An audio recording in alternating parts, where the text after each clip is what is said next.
Assam caste YouTube চেনেলৰ অন্য এটা নতুন ভিডিঅ'ত আপোনালোক সকলোকে স্বাগতম জনাইছোঁ আৰু দিবলৈ ওলাইছোঁ আজিৰ দিনটোৰ কেইবাটাও গুৰুত্বপূৰ্ণ খবৰ আৰু আজিৰ দিনটোত পান কাৰ্ড আৰু আধাৰ কাৰ্ডক লৈ কেইবাটাও গুৰুত্বপূৰ্ণ খবৰ আহিছে। আপোনালোকে ভিডিঅ'টো সম্পূৰ্ণৰূপে চালে কথাখিনি ধুনীয়াকৈ গম পাই যাব। দিবলৈ আৰম্ভ কৰিছোঁ প্ৰথমটো খবৰ।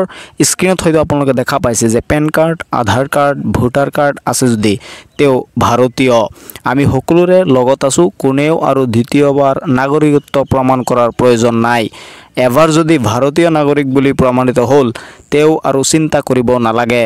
কোনেও নথি পত্ৰক লৈ ভয় কৰিব নালাগে। আমি 2015ৰ পৰা 19লৈকে নাগৰিকত্ব প্ৰমাণ কৰিছোঁ। অসমত SIRৰ প্ৰয়োজন নাই। SIRৰ জৰিয়তে দ্বিতীয়বাৰ নাগৰিকত্ব প্ৰমাণ কৰাৰ প্ৰয়োজন নাই।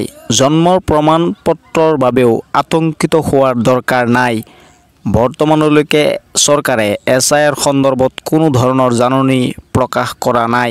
SIR সন্দৰ্ভত গুৰুত্বপূৰ্ণ মন্তব্য গুৱাহাটী উচ্চ ন্যায়ালয়ৰ অধিবক্তা আমান ৱাদুদৰ।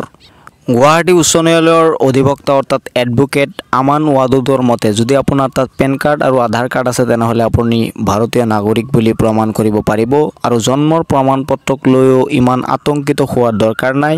অসম চৰকাৰে এতিয়ালৈকে SIR সন্দৰ্ভত কোনো ধৰণৰ নটিফিকেশ্যন বা জাননী প্ৰকাশ কৰা নাই।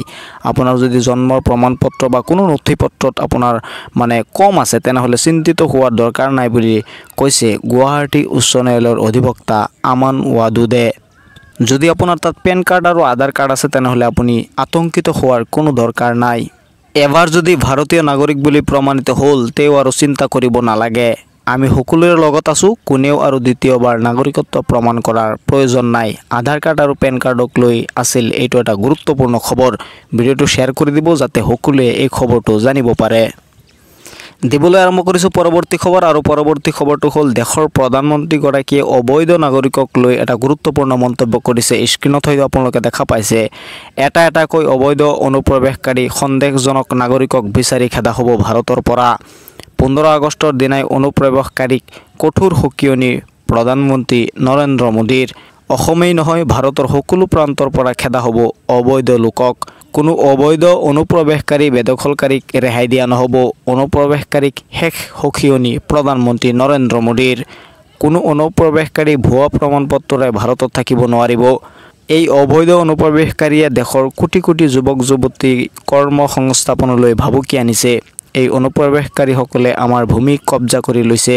অনুপ্ৰৱেশকাৰীৰ এই কাণ্ডক কোনো কাৰণতে সহ্য কৰা নহ'ব। 15 আগষ্টৰ দিনাখনেই দেশৰ প্ৰধানমন্ত্ৰীগৰাকীয়ে এনেকুৱা ধৰণৰ মন্তব্য কৰা দেখা গৈছে। আৰম্ভ কৰিছোঁ পৰৱৰ্তী খবৰটো আৰু পৰৱৰ্তী খবৰটো এটা গুৰুত্বপূৰ্ণ খবৰ। ৰাজ্যৰ মুখ্যমন্ত্ৰী ডক্টৰ হিমন্ত বিশ্ব শৰ্মাই অৰুণোদয় আঁচনিক লৈ পুনৰ এটা নতুন মন্তব্য কৰা দেখা গৈছে যে 1250 টকাৰ পৰিৱৰ্তে 1500 টকা লাভ কৰিব মহিলাসকলে। জানুৱাৰীৰ পৰা গেছ চিলিণ্ডাৰ ক্ৰয় কৰিলে 250 টকাকৈ পাব ৰাজ সাহায্য। অৰুণোদয়ৰ ধনৰ লগত 250 টকাকৈ সোমাব ৰাজ সাহায্য। সৰ্বমুঠ 1500কৈ টকা লাভ কৰিব হিতাধিকাৰীসকলে। ৰাজ্যৰ মুখ্যমন্ত্ৰী ডক্টৰ হিমন্ত বিশ্ব শৰ্মাৰ ডাঙৰ ঘোষণা। অৰুণোদয় আঁচনি এতিয়াৰে পৰা আপোনালোকে 1500কৈ টকা পাব। যদি আপোনালোকে গেছ চিলিণ্ডাৰ ক্ৰয় কৰে তেনেহ'লে 250 টকাকৈ আপোনালোকক এক্সট্ৰাকৈ ৰাজ সাহায্য হিচাপে দিয়া হ'ব। ইপিনে দেশৰ প্ৰধানমন্ত্ৰীগৰাকীয়ে 15 আগষ্টৰ দিনাখনেই আৰু এটা ডাঙৰ মন্তব্য কৰা দেখা গৈছে যে দীপাৱলীত দেশৰ নাগৰিকসকলে ডাঙৰ উপহাৰ লাভ কৰিব। জনতাৰ ওপৰত GSTৰ বোজা কম হ'ব। সৰ্বসাধাৰণ লোকৰ প্ৰয়োজনীয় সামগ্ৰীৰ দাম কম হ'ব। GSTৰ পৰিৱৰ্তন অনাৰ বাবে কমিটি গঠন। প্ৰধানমন্ত্ৰীগৰাকীয়ে ঘোষণা কৰিছে যে GSTৰ পৰিৱৰ্তন অনাৰ বাবে কমিটি ইতিমধ্যে গঠন কৰা হৈছে আৰু দীপাৱলীৰ পাছৰ পৰাই দেশৰ সা সামগ্ৰীৰ বা প্ৰয়োজনীয় বস্তুৰ দাম কমিব বুলি দেশৰ প্ৰধানমন্ত্ৰীগৰাকীয়ে 15 আগষ্টৰ দিনাখনেই মন্তব্য কৰিছে বা ঘোষণা কৰিছে। তো আপোনালোকে পৰৱৰ্তী খবৰসমূহ মোৰ চেনেলত চাবলৈ চেনেলটো এতিয়া ছাবস্ক্ৰাইব কৰি ভিডিঅ'টোত এটা লাইক কৰি দিয়ক। মই যেতিয়া পৰৱৰ্তী খবৰ আপলোড কৰোঁ তেতিয়া আপোনালোকে অতি সহজতে চাব পাৰিব। এই ভিডিঅ'টো এতিয়া শ্বেয়াৰ কৰি দিয়ক যাতে সকলোৱে চাব পাৰে।